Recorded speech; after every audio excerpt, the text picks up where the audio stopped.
Most people know Cabernet Sauvignon, which is more typically grown in California. On the East Coast, Cab Franc is a more prevalent grape.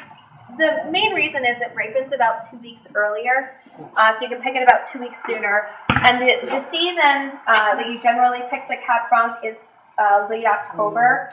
So when you're looking at like an extra 2 weeks on top of that, once you hit November, as everybody knows, when you get that time frame, last year was Sandy, the year before that was the snowstorm.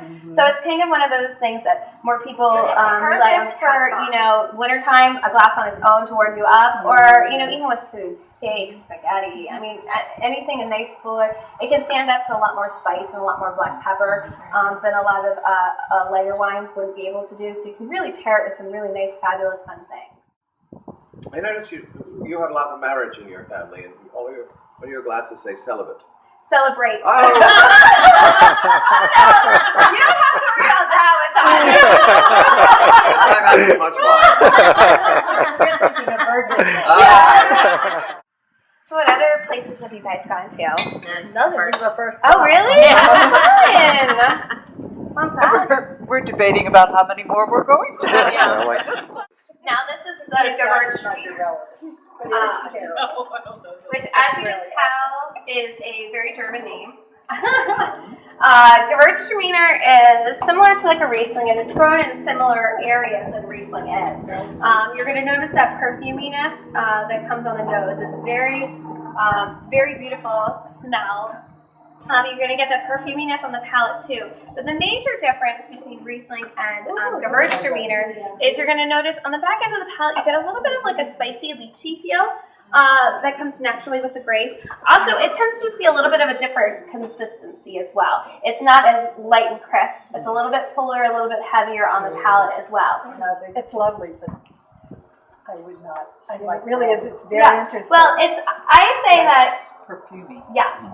It's a grape that people, there's no about it. People really enjoy it or they really don't enjoy it. Because a lot of people with white wines, they're very light, very crisp. A lot of acid that comes across with it, unless you're doing Chardonnay and then it has the oak to kind of give it a little bit fullness.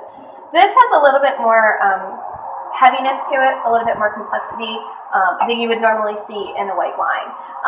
And the texture, I think, is one thing that people either can't get over as well, because it definitely is a little bit more viscous on the palate, kind of sits a little bit heavier. It's definitely one of these grapes that not as many people know about, that we'd like to introduce people to, but it's definitely also people like it or they don't like it. Now, awesome. Does anyone actually stock grapes? Because I've worn my Lucy grape stomping up. Give her a great mostly, the way it worked before is you stomping the grapes is you pushing the pressure out, and then there'd be holes along the sides, and all of the juice would flow out and be the way of. Now we have these wonderful machines that you just push a button and it does it for you. And it gets it. People like This is the best one I've been to.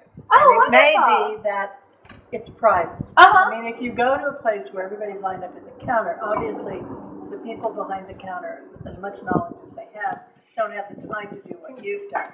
This has been fantastic. Well, we should, I guess, wrap it up a little bit. But thank you so much for this. This was. Okay, sure thing. I'm going to pick up this. Yeah, if you want to. Actually, yes. While you're going in. Yeah. I'm going to go to those 3.